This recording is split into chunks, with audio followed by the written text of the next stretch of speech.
Bonjour, vous êtes à Tuscany. Aujourd'hui, c'était quasiment un miracle. En une journée, j'ai fait un projet au complet. Wow! À marquer d'une fleur, de tout ce que vous voulez. Yay! Mon projet, ok, il était petit. C'était de bonnet de après-douche pour des cheveux longs comme je les ai. J'en voulais depuis longtemps, mais je m'en étais jamais fait. Dans des restants, des serviettes de bain pour ma nièce, ben, il y avait juste suffisamment. Ça fait que je vous montre ce que j'ai fait. Je suis partie avec le tuto de la cabane à coudre. Très bon.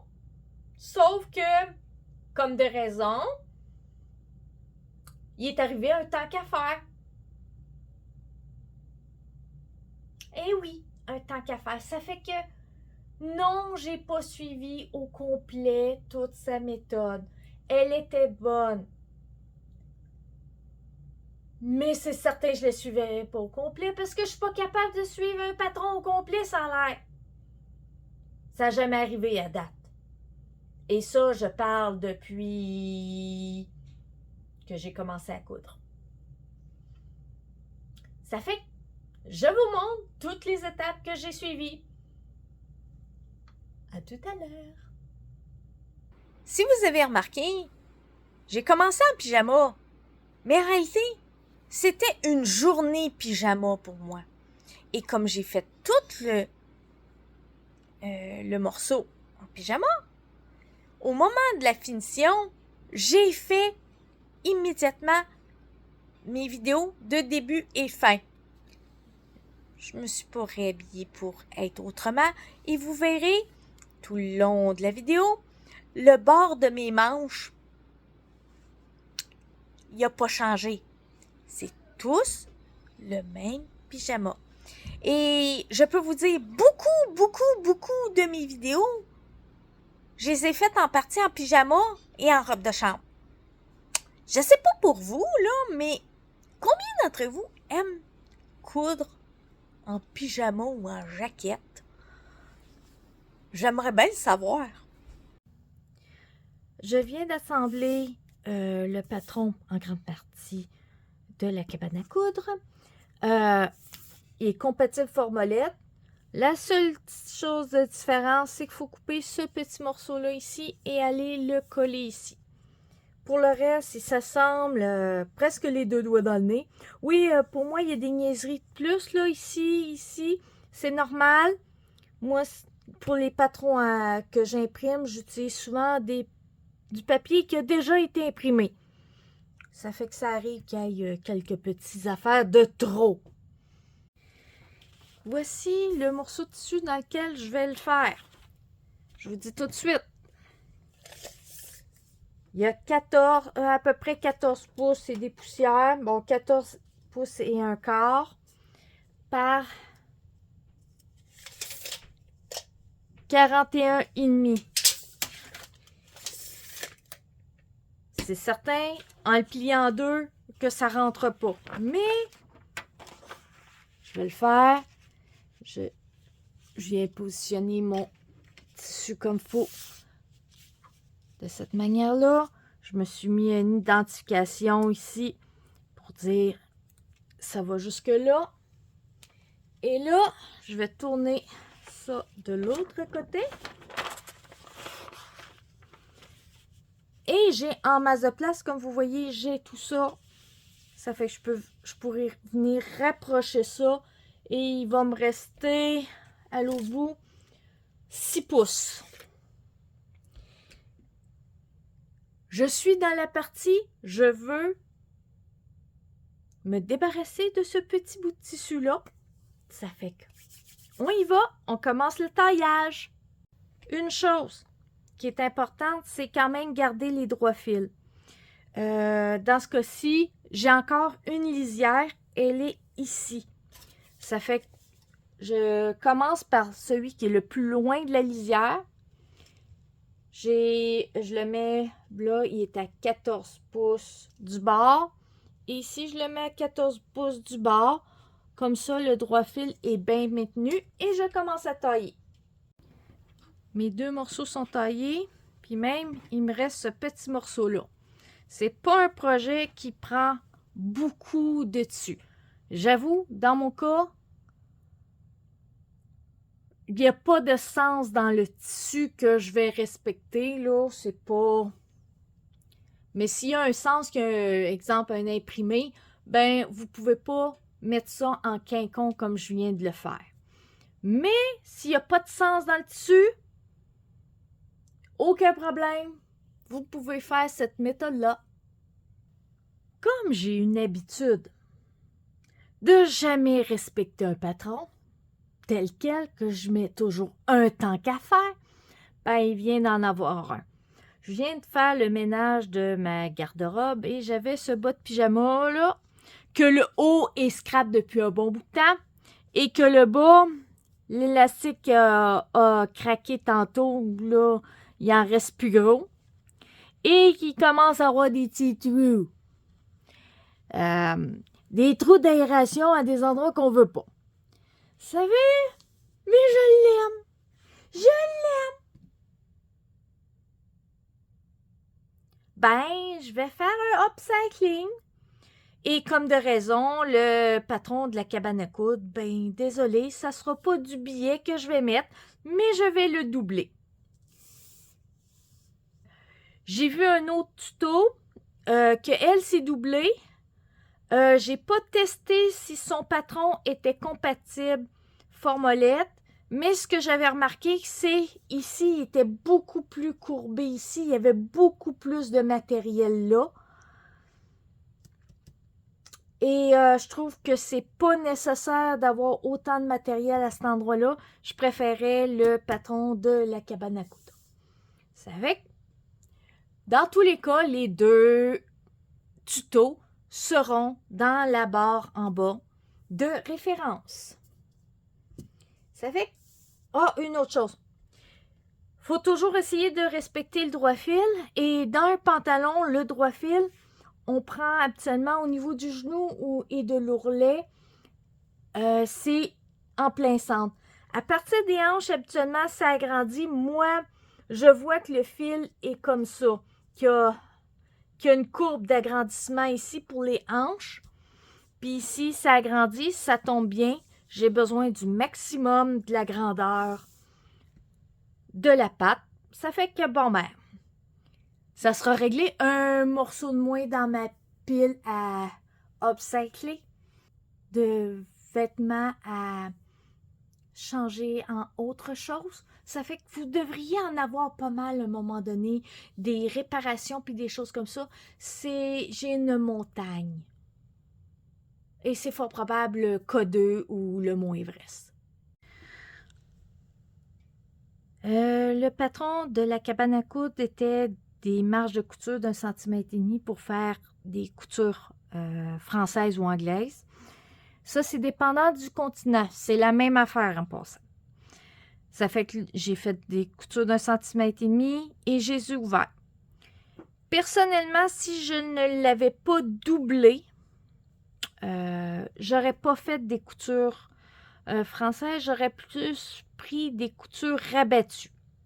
Je considère que c'est un type de couture qui a une beaucoup plus belle finition. Et je vais vous montrer, je l'ai utilisé à plusieurs endroits. Je ne sais pas à quel endroit je vais mettre les photos. Ma blouse de mariage, des pyjamas. La couture rabattue, là, j'avoue que c'est une merveille. Puis si vous avez contre la peau une sensibilité aux épaisseurs de couture, je vous recommande la couture rabattue car la couture n'est pas à l'intérieur mais à l'extérieur. C'est beaucoup plus confortable pour les hypersensibles. Petite parenthèse.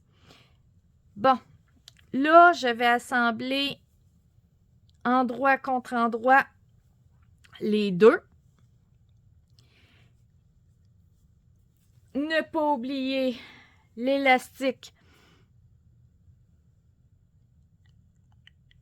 à mettre à la pointe.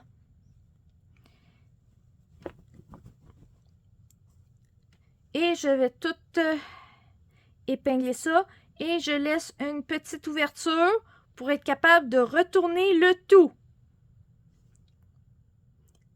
à la machine à coudre. Petit détail, je vais rajouter un peu d'entoilage ici à l'intérieur des deux côtés, un petit carré à l'endroit où il y aura le bouton. Par mesure de sécurité et ça fait jamais de tort. Comme vous voyez, j'ai mis sur la partie de la couture de l'entoilage pour où aura le bouton, autant dans le tissu mince que dans le tissu ici on le voit peut-être un peu moins là, c'est le tissu de serviette. Et là à l'intérieur j'ai tout pressé. Tout est pressé. Il me reste juste ici, je vais le coudre à la main premièrement. Et je vais voir, c'est certain je vais faire une surpiqûre là-dessus, mais j'ai pas encore décidé la sorte. Ça avance, ça avance. Finalement, j'ai opté pour une simple petite couture droite sur le bord. J'ai décidé de faire le moins de temps, un tant qu'à faire de moins. J'avais trouvé un bouton que je trouve qui fitait parfaitement. J'arrive pour le coudre. Je sais pas si on va le voir là. J'arrive pour le coudre. Mauvaise surprise. Regardez. La loupe. Il est cassé. Sniff, sniff. Retourne à la case départ. On cherche un nouveau bouton. Trouver un bouton à 4 trous. La bonne teinte par rapport à ça. Je vais mettre un contre-bouton. Je sais pas si on peut le voir ici. J'ai attaché mon fil après le bouton. Je n'attache pas le fil après la pièce. Je veux le moins de tension possible au tissu. La tension sera entre les deux boutons. J'utilise la même technique qu'on fait pour les manteaux de cuir, les manteaux d'hiver. Souvent, ils sont comme ça. Un petit bouton à l'intérieur qui sert juste pour tenir la tension, puis l'autre bouton à l'extérieur. Comme ça, le fil, la tension est entre les deux boutons et le fil fait juste passer à travers les tissus et il n'y a pas de tension dans le tissu. Ça le préserve. Je sais que mon tissu ici est très très mince, celui-là. J'ai mis de l'entoilage, mais en plus, je prends pas de chance. Ça fait que maintenant que le bouton est posé, là, je passe de ici. Je mets le bouton. Je passe là. Et là, je rentre dans l'autre trou du bouton. C'est ici. Parfait, comme ça. Et je tire entre les deux.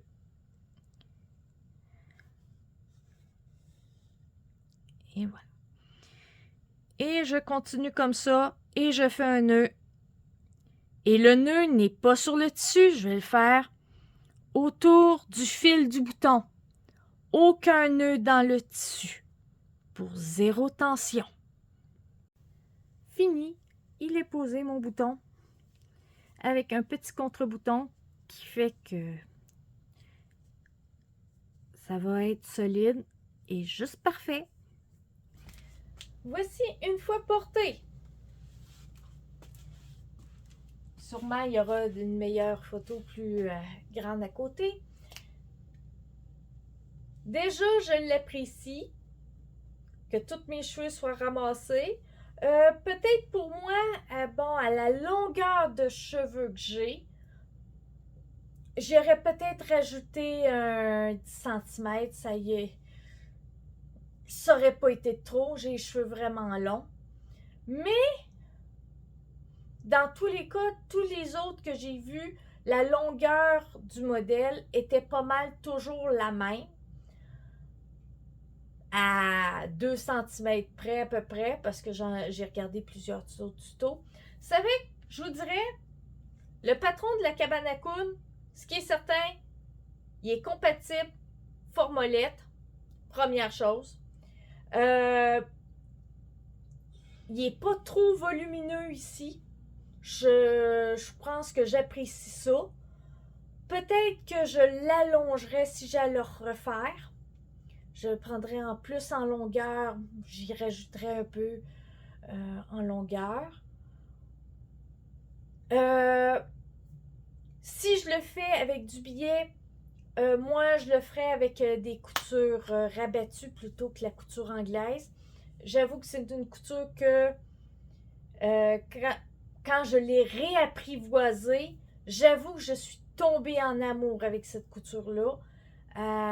Ça permet que c'est beau des deux côtés et ça fait pas de surépaisseur, même tu finis par ne pas savoir où est l'endroit du l'envers, tellement c'est aussi beau qu'un côté comme de l'autre. Ça a, disons, un gros avantage. Mais pour le doubler, j'avoue, doubler comme ça, génial. Et moi, ça fait un morceau de moins dans ma montagne de tissu à upcycler. Ça fait que, youpi! J'ai mis en description un lien pour les coutures rabattues pour ceux qui ne connaissent pas et comment le faire. Si vous avez aimé ma vidéo, mettez un pouce en l'air, abonnez-vous, faites résonner la petite cloche pour ne pas manquer aucune de mes vidéos. Et disons, je fais peut-être des choses un peu extraordinaires, mais c'est tout en simplicité. Et avec les moyens du bord, j'essaie de passer tout ce que j'ai comme tissu. Bon, ok, je suis peut-être très favorisée sur ce côté-là. Ayant une mère qui en a ramassé, beaucoup. Mais c'est pas grave. Ça fait à la prochaine!